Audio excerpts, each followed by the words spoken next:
Oggi vi faccio un piatto pazzesco, un millefoglie di pane carasau con le vongole, pomodorini e stracciatella, sì, ebbene sì, con la stracciatella ci sta da paura.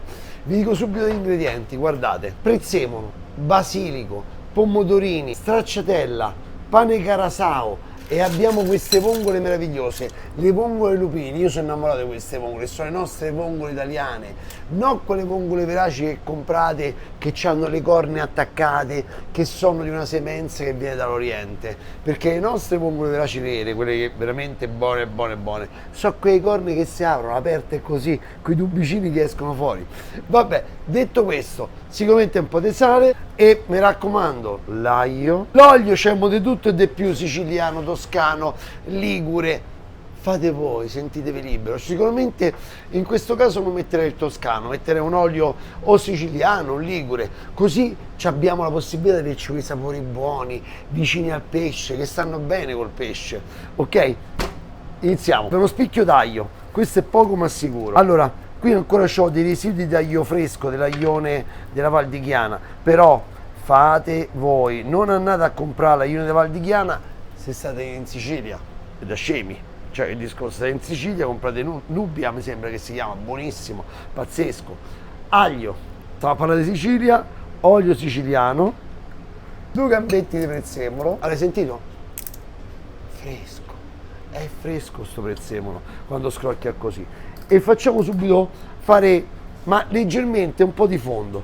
Subito, senza nemmeno farlo rosolare l'aglio, mettiamo le vongole, così. Già sciacquate, preparate, ecco qua, coperchio, e adesso così fate aprire senza far soffriggere niente. Abbiamo fatto soffriggere l'aglio, quindi è molto delicato, ci sarà sto profumo d'aglio ma non è strong. Andiamo avanti. Ma sta ricettina non merita un piccolo premio? No money, no soldi, noi vogliamo soltanto quel ditino che va lì e va su iscriviti. E siamo felicissimi, siamo sorridenti.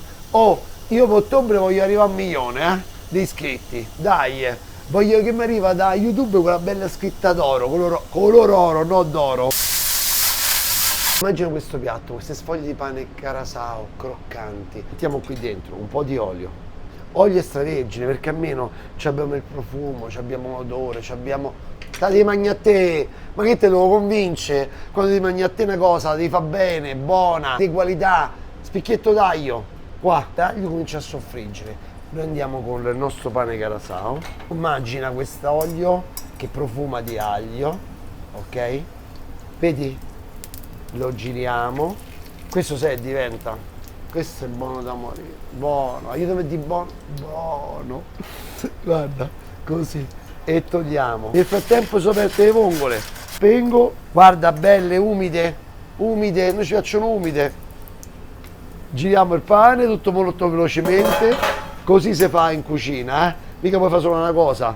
Ne facciamo un'altra fettina e sto pane sarà pazzesco, guarda, così, via. Togliamo tutto l'olio, guarda, così non sprechiamo niente. Meraviglioso, meraviglioso. Tiè, ci siamo, via, finito. E mettetela a scolare, guarda che bello, stupendo. Sgusciamoci le vongole, ok? A me, raga, mi piace sgusciata la vongola, è pazzesca, è meglio, è più facile.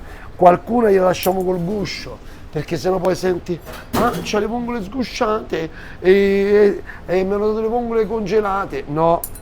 Io ti faccio così perché ti tratto bene, così pia e magni, senza che te stai impazzì. Però qualche vongola te la lascio, ok? Ancora sporca. Vai così, è un po' rompicavolo, rompiscatole fa questo lavoretto, perché che è? Sono vongole piccole, ma che fai un volume ce ne vanno. Però ragazzi, ti mangi una vongola pazzesca, il lupino è eccezionale. Io la chiamo vongola lupino questa. Un po' senti? Buona da morire. Mi sta dando una mano Tony oggi, perché mi mette sgusciute queste vongole, ce ne vuole, Però ragazzi, questo è un lavoro che ti fa entrare proprio nella ricetta, capito? Apprezzi ancora di più quello che fai, che cucini, quando ci sta tutto sto lavoro dietro. Qualcuno la lasciamo col guscio, come già ho detto, Fatte le vongole, vedete che bello lavorare dentro la cucina del ristorante, sempre qualcuno ti dà una mano. C'è solidarietà tra di noi, ci vogliamo bene in cucina, il team, tutti quanti si danno una mano. Guardate qua, poi di cottura delle vongolette. La decanto, che così rimane tutto sul fondo, qui lo sporco. Sporco è modo di dire, la sabbietta, eccola qua, guarda. Vedi? Vedi, guarda qua che c'è rimasto, guarda. Guarda qua, si vede?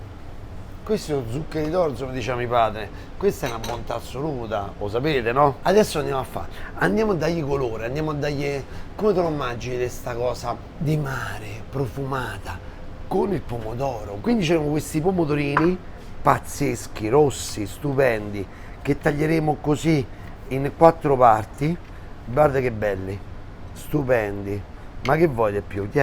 Guarda, meravigliosi, in modo tale che daremo un colore eccezionale. Immagina che ti arriva sul piatto sul tavolo ti arriva questo piatto colorato così che ti viene voglia da mangiartelo tutto. Poi adesso il pomodoro è pazzesco, io lo metto, guarda, sto facendo un sacco di ricette col pomodoro perché vi sto dimostrando che bisogna utilizzarlo quando è stagione. Non usate quei cavoli di pomodori fuori stagione, d'inverno, per fare la salsa che mi fate arrabbiare. In quel momento usate o la passata che avete fatta a casa o il pelato che ha fatto qualcun altro di qualità. Olio, di nuovo. Sì, tu dirai, ma quanto olio metti? Sentito l'ultima? Che ha detto chi consuma olio extravergine di qualità, non con la dozzinale, di una certa quantità, e il tumore sta via a quel posto. Quindi usiamo l'olio extravergine oliva, non dico a bagnasse, però la giusta quantità di qualità, e vedrete che il tumore se ne va a fare in giro. Adesso aglio, un pezzettino, facciamo ripartire tutto quanto. Pomodori, voglio sentire sto rumore. Questo voglio sentire. E adesso un goccino d'acqua, via. E qui il pomodoro si è tuffato a mare. Guardate che meraviglia. Vongolette abbondanti qua, goccetto d'acqua di cottura, finiamo. Assaggiamo. Prima di assaggiare, io non metterei peperoncino, metterei pepe, perché oggi mi va così, non lo so. Voi se vi va il peperoncino, mettete il peperoncino. E adesso assaggiamo. Com'è? Non c'è bisogno di sale. Una cosa di cui abbiamo bisogno è questa: un trito di prezzemolo e basilico. Anche il basilico, vai. Poco. Togliamo leggermente il prezzemolo. Facciamo un mix. Perché questo mix? Immaginate la stracciatella a contatto con le vongole, col pomodoro, te lo proprio chiama il basilico. La stracciatella è come la mozzarella, o vuole il basilico? Dammi il basilico, comincia a fare così, capito? Comincia a fare la lagna, e tu per non sentirla che fai? Gli dai il basilico e il prezzemolo. Tu dici, ma perché fai questo intruglio con la stracciatella, le vongole? Allora, uno dei più grandi piatti che ho mangiato in vita mia è stato all'incirca nel 2001. Uno chef che è stato il mio, diciamo, maestro, quello che mi ha fatto capire che vuol dire la cucina semplice ma di grande qualità, Fulvio Perangelini, stelle Michelin, è stato uno fortissimo. Era uno che definiva la sua cucina apparentemente semplice, ma semplice non era per niente, perché era una ricerca di qualità pazzesca, attenzione a non rovinare gli ingredienti e soprattutto grande tecnica. Fece questa zuppetta, mi ricordo, per un evento per San Patrignano, dove io lo accompagnai, per un guazzetto di squacquerone e vongole.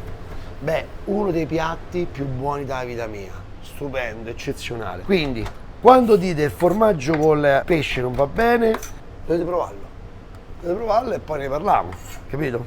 Immaginate, mettiamo un po' di questa stracciatella, così, sul fondo, il nostro pane carasau, guarda, così, stracciatella, senza esagerare, vongole e pomodori, un po' di prezzemolo e basilico, rompiamo altro pane, guarda, così, stracciatella,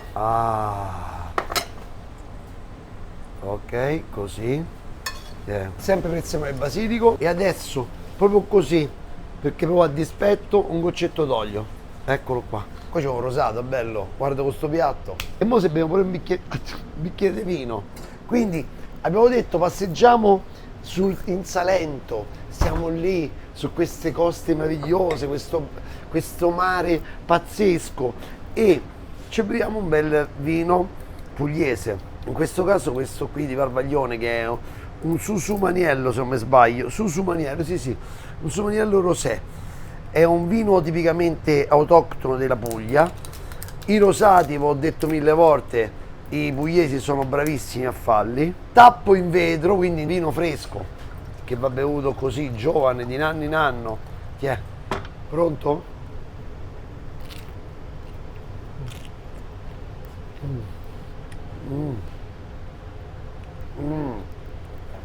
Chi dice che il formaggio non sta bene col pesce? Come